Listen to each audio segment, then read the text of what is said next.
Autre révolte, mais cette fois chez les opposants à l'aéroport Notre-Dame-des-Landes, près de Nantes, qui maintenant occupent les terrains. Regardez. Occuper le terrain, un mot d'ordre pour les dizaines de milliers de manifestants venus porter main forte à la contestation. Tous solidaires pour construire ou plutôt reconstruire un habitat en lieu et place du futur aéroport. C'est un acte de désobéissance civique, pacifique, pour dire qu'il y a une loi aujourd'hui injuste qui est celle de fermer des maisons et c'est lié au projet de Notre-Dame-des-Landes. Aussi pour un autre choix de société, je pense, la croissance à tout prix, beaucoup de gens n'en veulent plus, je pense. Bruno Le Roux, le président du groupe PS à l'Assemblée nationale, a déclaré sur France Inter ce soir « Je ne comprendrai pas qu'il y ait aujourd'hui continuité dans une guérilla menée contre des décisions démocratiques. » Il faut envisager d'autres méthodes. C'est-à-dire ? Le sabotage. De quoi ? Le sabotage, généralement. C'est-à-dire qu'il pose un tractopelle, on détruit le tractopelle et puis c'est tout. Le gouvernement met en avant le respect de la loi pour justifier l'évacuation musclée du site de Notre-Dame-des-Landes. Il était 6 h ce matin, 500 gendarmes donnent l'assaut. Leur cible, les cabanes et plusieurs fermes des alentours, squattées par des centaines de personnes. Un objectif très important, c'est d'éviter l'installation d'un camp qui pourrait servir de base arrière aux opposants les plus radicaux. Face à face, depuis maintenant 2 jours. 500 gendarmes et des dizaines de petits groupes d'opposants très mobiles qui se disputent chaque mètre carré du terrain du futur aéroport. Le gouvernement fait des concessions. Le Premier ministre propose la création d'une commission de dialogue, le report de 6 mois du défrichement et la validation d'un comité scientifique sur la biodiversité. C'est une contestation qui ne faiblit pas. Dans le bocage nantais ce matin, les opposants à l'aéroport donnent toujours plus de voix. Nous, on reste et on n'est pas prêt de partir d'ici. L'aéroport ne se fera pas et on restera là. Alors Hervé Kempf est venu nous rejoindre, vous êtes journaliste, vous tenez la chronique écologique du quotidien Le Monde et vous êtes l'auteur de nombreux livres, souvent très polémiques. Le dernier c'est L'oligarchie, ça suffit, vive la démocratie. Alors là encore, est-ce que les opposants à l'aéroport Notre-Dame-des-Landes, on sait que c'est un projet qui date de 1963, qui a eu une opposition qui est née déjà en 1972, enfin on croyait que là les décisions avaient été prises, le gouvernement invoque la loi, est-ce que les opposants sont dans leur droit, à votre avis, à occuper ces terrains, à retarder les travaux et par la même occasion à risquer de déclencher des violences? Ils sont clairement dans leur droit, qui est de continuer à occuper ce terrain, sachant qu'il y a des occupants légaux qui ont des maisons, qui sont expulsables par la compagnie Vinci et ceux qui veulent faire cet aéroport, mais qui pour l'instant sont là légalement. Et il y a par ailleurs, depuis à peu près 3 ans, progressivement, des jeunes gens, ou parfois moins jeunes d'ailleurs, qui sont venus et qui se sont installés dans des terrains qui, légalement, appartiennent au Conseil général et sont sous pas exactement la propriété, parce qu'après si on commencera à rentrer dans tous les détails juridiques, mais enfin sous l'emprise de Vinci, l'occupent et ont commencé à y vivre, à faire du maraîchage, à faire de la boulangerie, à faire du théâtre, à travailler, à cultiver, voilà. Et ce qui est intéressant, c'est qu'ils sont occupants non légaux, mais qu'on peut considérer légitimes, avec des occupants légaux, et il y a eu une sorte de, progressivement, d'alliance entre toutes ces personnes, dont on a eu quelques échos des revendications, et qui disent que ce projet est peut-être légal, ce qui reste au demeurant approuvé, parce qu'il y a encore 8 recours de toutes sortes qui sont engagés. J'en ai la liste là, ça serait fastidieux, mais Conseil d'État, Cour européenne, recours en cassation, patati, patata, c'est une armée d'avocats, donc où est le droit, on ne sait pas, et donc c'est l'affirmation d'une revendication légitime, d'une occupation légitime pour dire ce projet a été engagé sur de mauvaises bases, on va peut-être y revenir, il est mal conçu. Nous pensons au contraire qu'il ne faut pas faire un aéroport qui, selon ses opposants, serait amené à être économiquement déficitaire, qui artificialiserait des terres, c'est-à-dire qui mettrait du béton et des pistes de ciment à un moment où on dit qu'il faut protéger la biodiversité, qui entraînerait un trafic aérien important au moment même où on dit qu'il faut changer, lutter contre le changement climatique. Oui, c'est le sommet de Doha, mais qui a commencé en ce moment. La France, d'ailleurs, est représentée. Je suis persuadé que Mme Delphine Batho va faire un magnifique discours. Et il est fort probable que la France, pour manifester son engagement pour lutter contre le changement climatique, organisera une conférence des Nations Unies à Paris en 2015. Bon. Donc, voilà. Les arguments sont là. Oui, parce que les conférences sur le climat, si vous voulez, ça continue. Donc, on en est déjà à dire 2014, il ne va rien se passer. On va faire celle de 2015, celle de 2012. Là. Bon, voilà, c'est un petit peu ça. Et donc, en gros, ce que disent les opposants, qui sont constitués... On a vu des images de violence, si on a le temps, on y reviendra. Mais enfin, on aurait pu aussi montrer beaucoup d'images d'opposants qui ont fait des recours, qui ont fait des dossiers juridiques, qui ont des paysans qui sont là avec leurs tracteurs, des gens qui parlent et qui disent. Et puis aussi l'image de la manifestation, où il n'y a pas eu seulement les personnes que nous avons vues là, mais où il y a eu, samedi 17 novembre, plus de 20 000 personnes, très certainement, et une foule très joyeuse, très colorée, de toute origine, de très bonne humeur et avec beaucoup d'argumentation. Et je crois que ce qui est intéressant aussi, c'est que ce n'est pas seulement les opposants qui sont là dans ce bocage, mais qu'ils représentent, parce que la lutte de Notre-Dame-des-Landes est vraiment centrale par rapport à la question écologique dans notre pays en ce moment, représente la confluence, la convergence de beaucoup de gens dans la société française par rapport aux problèmes de changement climatique, de paysans, d'un autre développement économique, aussi, si on a le temps, on en dira un mot, du gaspillage économique et peut-être des intérêts privés, peut-être des conflits d'intérêts et peut-être de détournements légaux. Alors là, est-ce qu'il y a désobéissance civile? Est-ce que c'est justifié? On a entendu José Bové parler de désobéissance civile. Est-ce que c'est justifié? Est-ce que Tariq Ramadan? Oui, moi j'écoute vos arguments, mais en même temps, il y a deux choses qu'il faut mettre en évidence. Quand on parle de la loi, qui en parle pour nous dire ceci est la loi et vous êtes dans l'illégalité? C'est le pouvoir qui est en train de nous dire ça a été décidé, la loi est ainsi, tout ce que vous ferez sera illégal. En fait, c'est pas vrai. La réalité, c'est qu'effectivement, il y a des recours. Effectivement, aujourd'hui, vous avez des gens qui vivent sur le terrain et à qui on prend la terre au nom de la loi, mais sans tenir compte d'un recours qui questionne la lecture de la loi. Donc c'est le pouvoir qui nous dit la loi. Et aujourd'hui, vous avez... Parce qu'aujourd'hui aussi, les images nous trompent. On a l'impression de gens qui sont pour la violence et qui sont en opposition. Ce n'est pas ce qu'ils disent du tout. Ce sont des gens qui ont commencé dans la non-violence et qui disent aujourd'hui, il y a deux choses que l'on veut dire. Un, c'est que ce qu'on nous dit être la loi n'est pas tellement la loi parce qu'on ne reconnaît pas le droit des habitants, c'est la première des choses. Et la deuxième des choses, c'est une question beaucoup plus large et c'est celle que vous relevez, c'est l'hypocrisie du discours politique où on va de conférence en conférence dire qu'on est tout à fait intéressé à la question de l'écologie, mais qu'en fait l'aéroport ici c'est exactement le contraire, on va à l'inverse de ce qui est le discours politique. Donc dénoncer l'hypocrisie du pouvoir et l'instrumentalisation de la loi contre la voix citoyenne, ça me paraît pour moi légitime de descendre, d'éviter toute violence, mais de dire avec force qu'en fait la violence du pouvoir aujourd'hui, c'est d'utiliser le droit contre le droit des citoyens. Cécile Philippe. Oui, c'est vrai. Là, je me retrouve dans tout ce que vous dites, puisque là, vous mettez le focus sur les droits de propriété qui ont été bafoués. Mais là où j'ai l'impression qu'il y a un peu le droit de propriété, vous y êtes sensible. Mais énormément, parce que je pense que c'est de là que découle la responsabilité individuelle et qu'on peut éviter les fameux gaspillages économiques dont vous parliez avec Enf.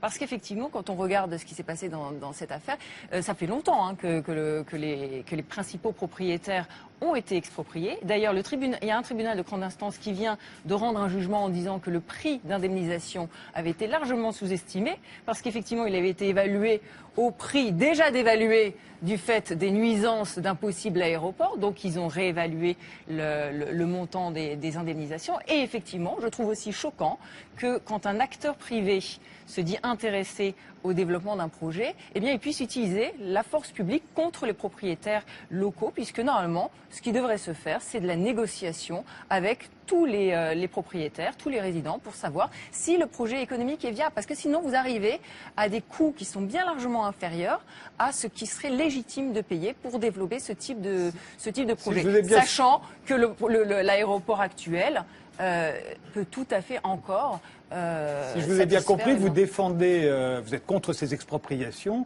comme vous seriez contre la nationalisation de Mittal, d'ArcelorMittal, par exemple, hein, dont on parle, dont on commence à parler en ce moment. Je pensais que vous alliez faire l'éloge, au contraire, du business, de l'économie, du progrès, de l'aéroport, des communications et dire. Mais non, mais vous voyez, ça montre exactement à quel point les idées libérales sont incomprises, parce que la liberté, c'est pas sans la responsabilité, le droit, c'est pas sans les devoirs, et simplement, ce qu'il faut rappeler, c'est que un système, et c'est le système de la France traditionnellement, c'est un système qui est fondé sur des droits de propriété bien définis et respectés.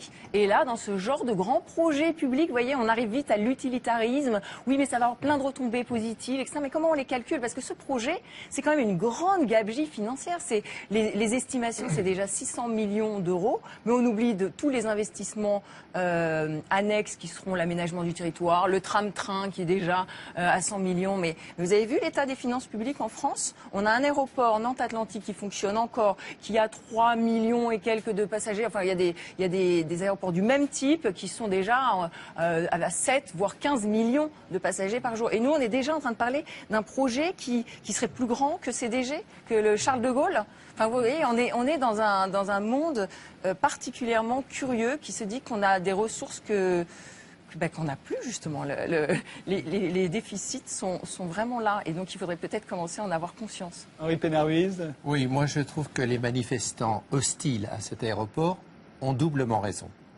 Du point de vue de la légalité, ils ont raison. Ah bon? Ils ont raison du point de vue de la légalité. Il n'y a pas... Attendez, il n'y a pas... Les recours ne sont pas épuisés, ça a été rappelé, ils ont parfaitement... Et du point de vue de la légitimité, puisque il peut être légitime de contester une loi. Par exemple, les fonctionnaires qui, sous Vichy, ont refusé d'obéir à la loi qui leur imposait de désigner les Juifs aux nazis, ont eu raison. Ils sont l'honneur, d'ailleurs, de la République. Donc, effectivement, il peut être légitime de désobéir à un ordre légal qui lui-même est illégitime parce qu'il était illégitime parce que la République française interdit de stigmatiser une personne en raison de son origine. Mais elle n'interdit pas de faire des aéroports. Mais elle n'interdit pas de faire des aéroports. Mais cet aéroport a été conçu il y a 40 ans, à une époque où l'inquiétude écologique n'était pas encore clairement explicitée. Elle commençait, c'était les prémices.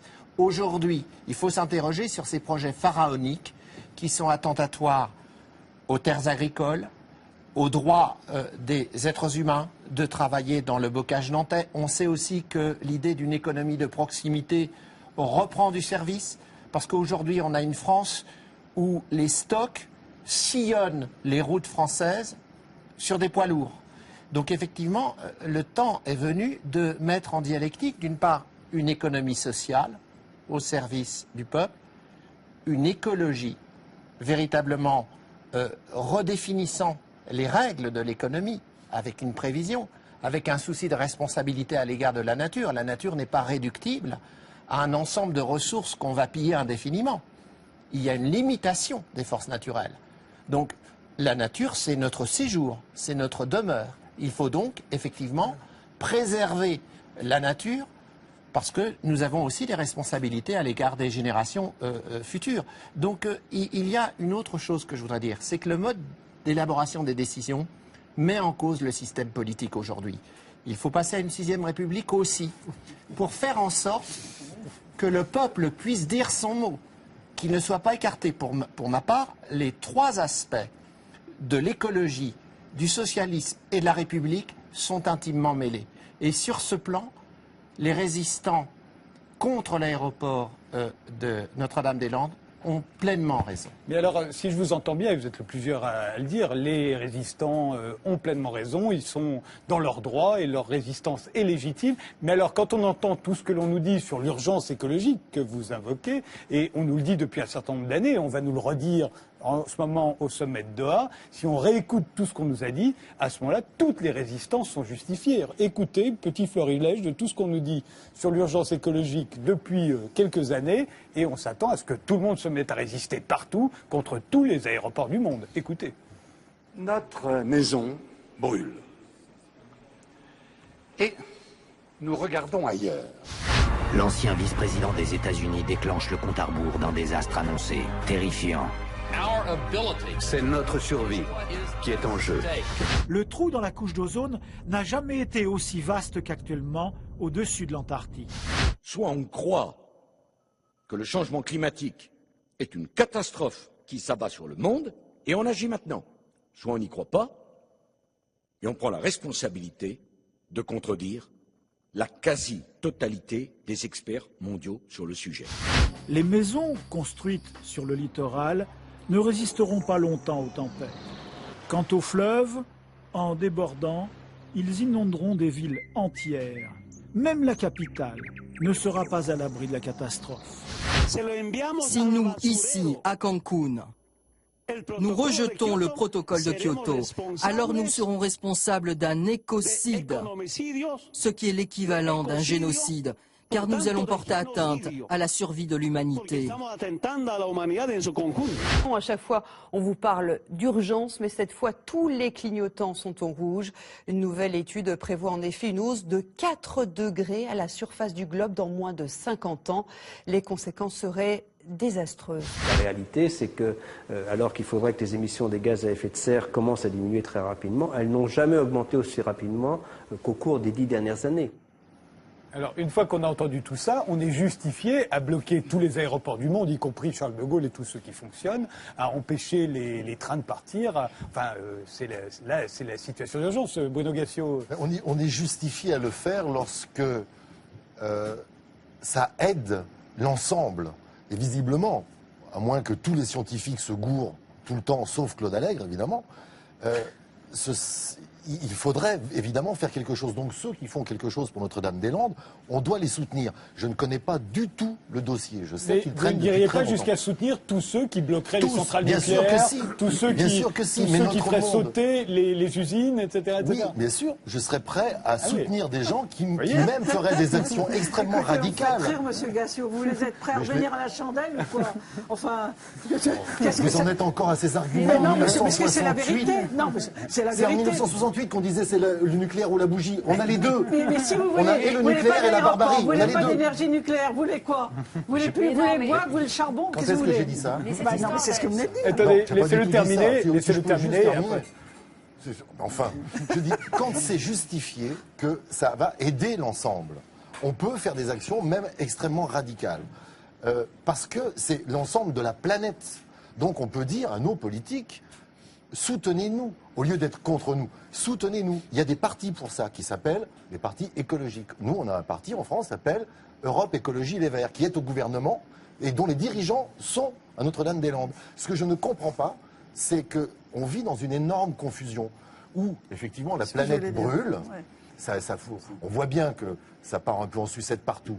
Et nous, on occupe notre temps depuis 10 jours avec l'UMP, je suis d'accord avec vous. Non, mais on aime ça. Enfin, il y a aussi Notre-Dame-des-Landes, on en a beaucoup parlé. On en a beaucoup parlé, mais l'être humain est ainsi fait qu'il aime certaines choses plus simples que d'autres. Copé, Fillon qui se tape dessus, on adore ça.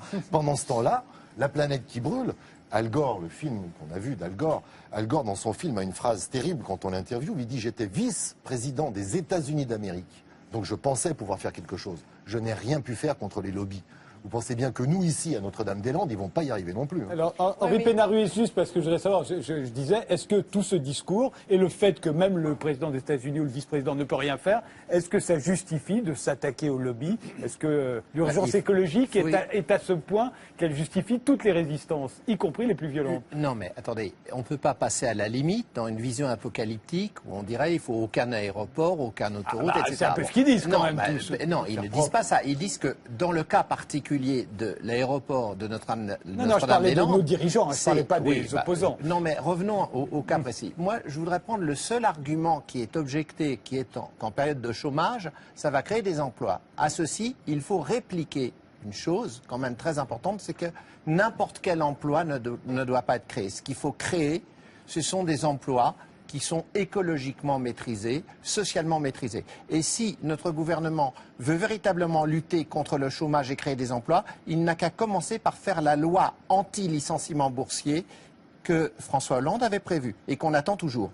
Ça, c'est une bonne façon de créer des emplois. Et M. Mittal, qui a reçu pour s'installer en France des sommes considérables et qui propose de s'en aller sans les restituer, je pense qu'il faudrait quand même quand on donne des fonds à des entreprises pour s'installer, qu'au moment où elles mettent la clé sous le paillasson, elles restituent l'argent. Et je ne verrai pas d'un mauvais œil qu'on les nationalise pour cette raison. Albert Roggien, juste pour continuer, est-ce que l'urgence écologique justifie toute forme de désobéissance civile je sais pas et de résistance? Je ne sais pas si c'est je ne sais pas si c'est de la désobéissance civile. Effectivement, je pense que c'est une lutte forte, articulée. Révolte même. Oui, enfin non, je pense que c'est une lutte politique qui emploie ses propres arguments, ses propres formes. C'est assez bien organisé. C'est assez bien organisé pas de façon nécessairement uniquement spontanée. Il y a là toutes les forces vives de la contestation d'un mode de production, d'un mode d'organisation des sociétés. C'est totalement incontestable. Donc c'est plutôt pour moi une lutte assez forte, et assez bien menée, et qui a rencontré curieusement aujourd'hui, peut-être moins avant, mais c'est toujours pareil dans ces luttes, c'est pareil pour les indignés, c'est pareil pour Occupy Wall Street, subitement des gens sont prêts à venir sur le terrain, alors que 3 ans avant on y va, il n'y a personne. Donc là, simplement, ce qui est formidable dans ces mouvements, donc je ne sais pas si c'est de la désobéissance civile, comme le dit José Bové. Je pense que la désobéissance civile a certaines caractéristiques qu'il n'y a pas là, en particulier un déploiement de force et une volonté d'en découdre, même au point où cette manifestante dit qu'il faut vraiment passer au sabotage. Encore une fois, ce sont des choses que je ne peux pas contester. Mais donc, juste sur la qualification, ça demanderait à être mieux défini. Mais ce qui est intéressant dans tous les mouvements de désobéissance civile, et on le voit là ce soir, c'est que ça rouvre un débat que la loi semble clore. On dit voilà, le Parlement, enfin l'Assemblée régionale d'Ouest, enfin de Nantes, je ne sais pas quelle est a décidé cet aéroport il y a 40 ans, d'accord.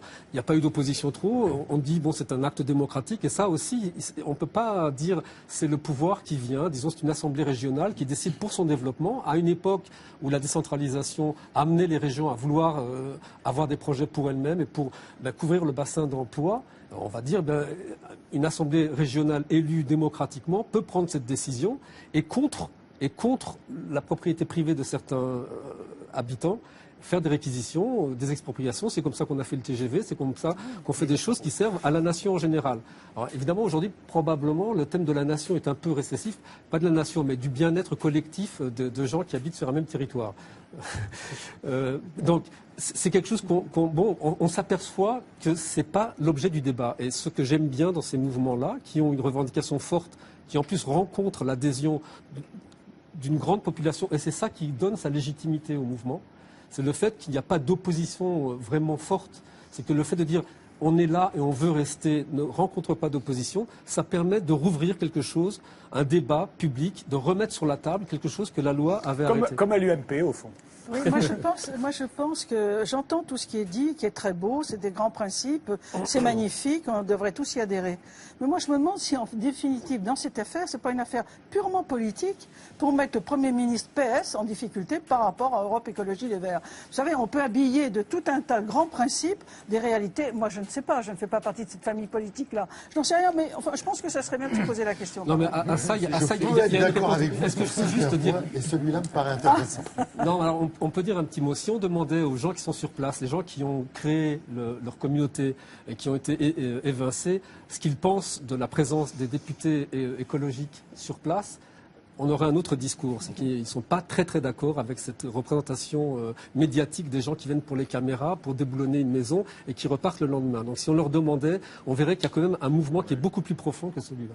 Oui, je pense quand même qu'il faut entendre des voix qui sont fondamentalement sincères sur cette question-là et qui sont très très honnêtes, et que ce n'est pas forcément de la manipulation politique. La chose que je voulais dire sur le point de vue du droit, c'est pas de dire qu'il n'y a pas de droit là-dedans, c'est le discours politique sur le fait que le